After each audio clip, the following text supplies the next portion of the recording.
सबसे पहले बताएं कि जिन लोगों का यूरिक एसिड ज़्यादा हो जाता है या कोलेस्ट्रॉल बहुत ज़्यादा हो जाता है तो उसकी जो बेसिक रीज़न्स हैं वो क्या होती हैं। जी बिस्मिल्लाहिर्रहमानिर्रहीम। यूरिक एसिड बेसिकली ये तेज़ाबी मादा होता है जो प्रोटीन हमारी एक्सेस जब बॉडी में हो जाती है उसकी ऑब्जॉर्प्शन नहीं होती तो वो जॉइंट्स में रुकना शुरू हो जाता है, जिससे आपके जो छोटे जॉइंट्स हैं उसमें सोजिश हो जाती है। और ख़ासकर पाँव का जो टखना है, पाँव का जो अंगूठा है, यहाँ पे इसकी सोजिश होती है और चलना भी दुश्वार हो जाता है।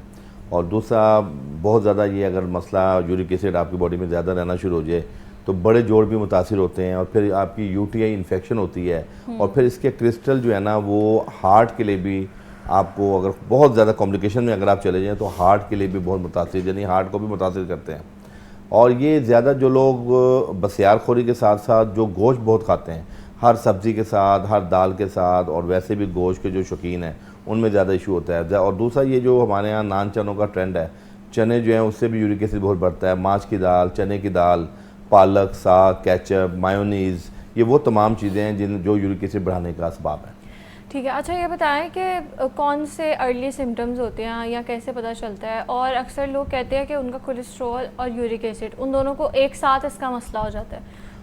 नहीं, यूरिक एसिड और चीज़ है, कोलेस्ट्रॉल और चीज़ है। जाहिर बात है जब आप प्रोटीन के एक्सेस यूज़ करते हैं तो लीवर फैटी होता है। लीवर फैटी होने की वजह से भी ये दोनों बीमारियां इकट्ठे आ सकती हैं। और कोलेस्ट्रॉल का और मामला है, कोलेस्ट्रॉल आपकी बॉडी के अंदर जो है ना चिकनाई है, और चिकनाई आप दूध की शक्ल में भी ले सकते हैं, चिकनाई आप ऑयल की शक्ल में भी लेते हैं, bakery, fast food, junk food की शक्ल में भी बॉडी में चिकनाई जाती है। तो वो और एलिमेंट है, लेकिन यह कि वो खून का गाढ़ा होना और कोलेस्ट्रॉल का बढ़ना उसकी सिम्टम और है। मिसाल के तौर पे जो यूरिक एसिड की सिम्टम है ना, उसके अंदर आपके जो जोड़ है ना, आपके जोड़ में सोजिश होगी, आपके जोड़ों में दर्द हो जाएगा, सुबह जब आप उठेंगे आपकी ग्रिप में फ़र्क पड़ेगा, आपके चलने में फ़र्क पड़ेगा। और बाज़ बार यूरिक एसिड आपकी गर्दन में बार बार बल आ रहा है, गर्दन का कोई पट्टा खींच रहा है, या आपकी कोहनी में दर्द है, तो ये भी क्रॉनिक जिन लोगों को यूरिक एसिड रहता है उनके अंदर ये दर्दें निकल आती हैं। और जो कोलेस्ट्रॉल है उसके अंदर नमनेस होता है, यानी जब आपका खून गाढ़ा होता है ना तो आपके हाथ पाँव सुन्न होना शुरू हो जाते हैं। और कोलेस्ट्रॉल के अंदर दूसरा मसला ये होता है, ब्लॉटिंग होती है, खाना हजम नहीं होता। और तीसरा मसला कोलेस्ट्रॉल का ये होता है कि आपका ब्लड प्रेशर ज़्यादा रहना शुरू हो जाता है। जब आपको पता है बुलंद फिशार खून की एक मेजर वजह जो है वो कोलेस्ट्रॉल है। खून गाढ़ा होता है, जब खून गाढ़ा होता है यानी उसमें गुर्दों में अगर क्रेटिनिन यूरिया ज़्यादा हो फिर भी ब्लड प्रेशर बढ़ता है, कोलेस्ट्रॉल ज़्यादा हो, लिपिड्स लेवल डिस्टर्ब हो तब भी आपका कोलेस्ट्रॉल बढ़ता है। इसी तरह खाने पीने में बेहतियाती हो, कॉन्स्टिपेशन हो, कंट्रैक्शन हो, सर्वाइकल की इशूज़ हो, यानी बहुत सी रीज़न है ब्लड प्रेशर बढ़ने की। लेकिन जो सबसे मेजर वजह है ब्लड प्रेशर बढ़ने की वो कोलेस्ट्रॉल है। और कोलेस्ट्रॉल जो है ना, हमारा ज़्यादातर लोगों को, आप अच्छी ग़िज़ा खा रहे हैं लेकिन उस ग़िज़ा को, उस कैलोरीज़ को आप बर्न नहीं कर रहे, यानी आपकी लाइफस्टाइल सेडेंट्री है, आप खाते हैं और वहीं बैठ जाते हैं, आप सैर नहीं कर रहे, आप वॉक नहीं कर रहे, और दूसरा आप हिफ़्ज़ान सेहत के असूल के ऐन मुताबिक अपनी ग़िज़ा को नहीं ले रहे। मिसाल के तौर पर 3 पोर्शन में खाना खाने का हुक्म है। एक हिस्सा ग़िज़ा का होना चाहिए, एक हिस्सा पानी का होना चाहिए, और एक हिस्सा हवा का होना चाहिए। लेकिन अनफॉर्चुनेटली जब किसी मरगूब ग़िज़ा आपके सामने पड़ी होती है तो आप ग़िज़ा का जो एक हिस्सा है, बाकी 2 हिस्से भी उस ग़िज़ा से भर लेते हैं, तो वहाँ पानी की भी जगह नहीं रहती और हवा की भी जगह नहीं रहती, और पेट फूल जाता है और वहाँ मोटापा भी आता है और ब्लोटिंग भी होती है। और वो खाना जो लोगों 3 घंटे में अमूमन एक खाना हज़म हो जाता है, आपकी बॉडी में जो वज़न बन जाता है, तो वो खाना 5-5, 6-6 घंटे आपको ढिकार आते हैं, आपको हज़म ही नहीं होता और आपको बर्निंग शुरू हो जाती है, हार्ट बर्निंग शुरू होती है। ये सारी सिम्टम कोलेस्ट्रॉल की भी अलामत है। और यूरिक एसिड में तो आपको मैंने बताया कि जॉइंट्स के इशूज़ हैं। ठीक है, अच्छा ये बताएं कि जो हमारे यंग लोग हैं उनमें पहले हम मतलब बहुत कम सुनते थे, या हमें यही पता था कि जिनकी थोड़ी एज ज़्यादा हो जाती है 40+ उनको यूरिक एसिड का मसला होता है या कोलेस्ट्रॉल का मसला होता है। लेकिन आजकल हम देखते हैं जो हमारी यूथ है उनमें भी ये जो मसले हैं बहुत कॉमन होते जा रहे हैं। तो आपको क्या लगता है कि इनकी क्या वजह है और क्या हम इनको टाइमली रिवर्स कर सकते हैं? देखें, बहैसियत मजमूई अगर आप पूरे पाकिस्तान का एक निज़ाम देखें कि कोरोना के बाद हमारा जो लाइफस्टाइल है ना बहुत चेंज हुआ है। यानी हम लोगों ने जब होम वर्क घर पे करना शुरू किया कोई भी, तो उस सूरत में हमने अपने खानों को भी बढ़ाया। हम सारी सारी रात जागते थे। खाना देखें ना, अगर आप पीछे 35-40 साल या 30 साल, इवन 20 ईयर अगो आप जाएँ तो लोग 2 टाइम खाना खाते थे, सुबह और शाम का, और जल्दी सो जाते थे। लेकिन अब जाहिर बात है कि दुनिया में ग्लोबल चेंजिंग है। अब खाना सुबह को भी खा रहे हैं, फिर ब्रंच भी ले रहे हैं, फिर लंच भी हो रहा है, फिर सुपर टाइम की चाय भी है, फिर आपका रात का खाना है, और फिर एट द एंड बेड मील, जो एक नया ट्रेंड निकल पड़ा है कोरोना के बाद, कि आप रात को जब आप मोबाइल देख रहे हैं, वर्क कर रहे हैं, तो आपको भूख लगती है, तो आप 2, ढाई, 3 बजे ऑर्डर करते हैं। और जब वो आपने बात की कि यंग बंदा क्यों मुतासिर हो रहा है, उसकी वजह ये है कि हम अपनी वो गज़ाएँ, एक तो पहली गज़ाएँ वो खा रहे हैं जो हमारी बॉडी में चिकनाई पैदा कर रही हैं और हमारा यूरिक एसिड बढ़ा रही है। मिसाल के तौर पे चिकन है, आप देखें आजकल का बच्चा जो है वो फाइबर ना सब्जी की शक्ल में ले रहा है ना फल की शक्ल में ले रहा है। वो क्या करता है जी, वो मीठे में सिंथेटिक जो भी मीठा है, मतलब पेस्ट्री खा ली या कोई स्वीट डिश खा ली या आइसक्रीम खा ली, आपको यही ट्रेंड है ना बच्चों में कॉमन आइसक्रीम खाने का।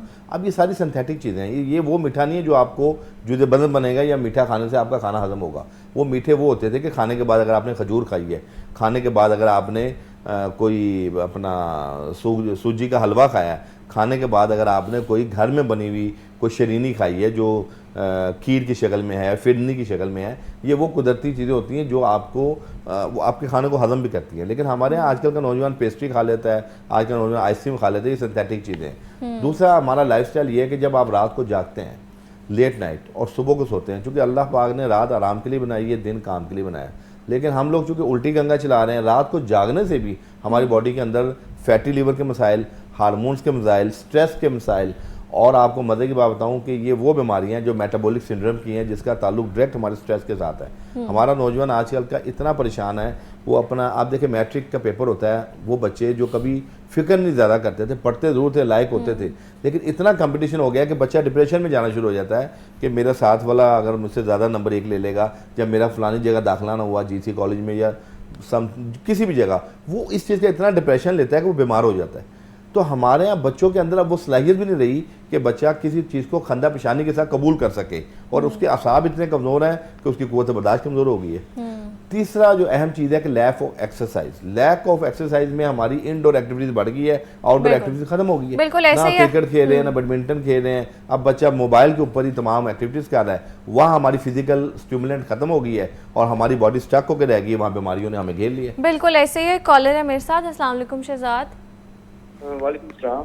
मैडम टीम साहब से मैंने सवाल करना था कि मेरी वालदा है, उनका जो है ना पिता रिमूव हो चुका है, 55 उनकी एज है, जॉइंट्स का उनको अक्सर दर्द रहता है, लेकिन वो जो देसी खाने हैं ना, लाइक सर्दियाँ आ गई तो साग खा लिया, जब ये पाए वगैरह खा लिए, फिर मीठे की भी बहुत शौकीन है, तो उनके जॉइंट्स में बड़ी पेन रहती है, तो इस हवाले से थोड़ा सा गाइड करते हैं।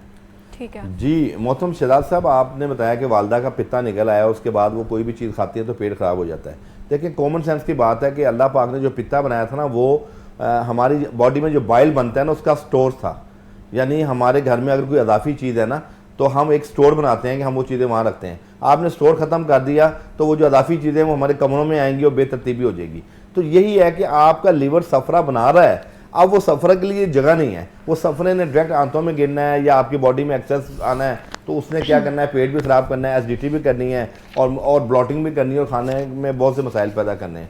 आपकी वालदा को ये चाहिए कि चूँकि आप ऑपरेट करवा चुकी हैं वो पित्ते का, एक कहवा मैं आपको बताता हूँ कि वो कहवा हर खाने के आधे पौने घंटे के बाद वो पी लिया करें, 2 टाइम पी लिया करें, तो अल्लाह की रहमत से ताहयात जो गाल ब्लैडर का फंक्शन था वो कंपनसेट इंशाल्लाह हो जाएगा। मिसाल के तौर पे 1-2 कप जो है ना वो पानी ले लें और उसमें 10 पत्ते पुदीने के डाल लें और 1/4 चम्मच सौंफ डाल लें और एक बिल्कुल आधे इंच का टुकड़ा जो है ना अदरक का ले लें और 1 या 2 छोटी इलायचियाँ डाल के ये कहवा पी लें। उसमें आप शक्कर डाल लें और थोड़ा सा लेमन जो है ना एंड पे उसको आधा लेमन का टुकड़ा निचोड़ लें। ये कहवा अगर आपकी वालदा पिएंगे तो इंशाल्लाह जितना मर्जी वो बदतमीजी करेंगी, चिकनाई लेंगी, अल्लाह के हुक्म से वो जुज़े बदन भी बनेगी और बॉडी के अंदर जो एक्सेस सफरा बन रहा है, बाइल बन रहा है, उसकी प्रोडक्शन भी कम होगी। ठीक है, एक और कॉलर है मेरे साथ। अस्सलाम वालेकुम। जी जी जी जी अस्सलाम वालेकुम। जी सवाल कीजिए। वालेकुम अस्सलाम। सवाल कीजिए, अपना टीवी पीछे से म्यूट कर लें। जी जी अभी मुझे भी यूरिक एसिड है, ठीक है। तो इसमें मेरा अपना जोड़ भी दर्द हो रहे हैं और फूल भी रहे हैं ये। ऑलराइट। जी गुलाम हैदर साहब, आप इस तरह करें कि एक तो आप अपने एक सिंगल इंग्रेडिएंट्स है ज़ीरा सफ़ेद, आप 1 गिलास पानी में रात को 1 चम्मच बड़ा ज़ीरा सफ़ेद को भिगो दें, सुबह छान के भून के वो पानी पी लें, नंबर 1। नंबर 2, आप 3 इंग्रेडिएंट्स ऐसे हैं मिसाल के तौर पे सुरंजान शीरी, ये कॉमन चीज़ें आम पंसार स्टोर से मिल जाती हैं।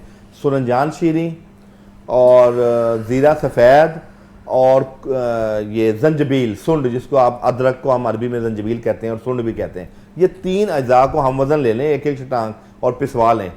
आधा चम्मच से 1 चम्मच सुबह शाम लेना शुरू कर दें। आप 15 दिन बाद अपना यूरिक एसिड चेक करवाएं, अल्लाह की रहमत से यूरिक एसिड आपका ख़त्म हो जाएगा। लेकिन उसके लिए शर्त यह है कि आपको एक परहेज़ करना है कि गोश्त आपने इमीडिएटली कम कर देना, हर किस्म का गोश्त। पालक साग आपने नहीं खाना, मायोनीज़, केचप और अंडा और ये नान चने और ये माश और चने की दाल, ठीक है। और इसी तरह ये जो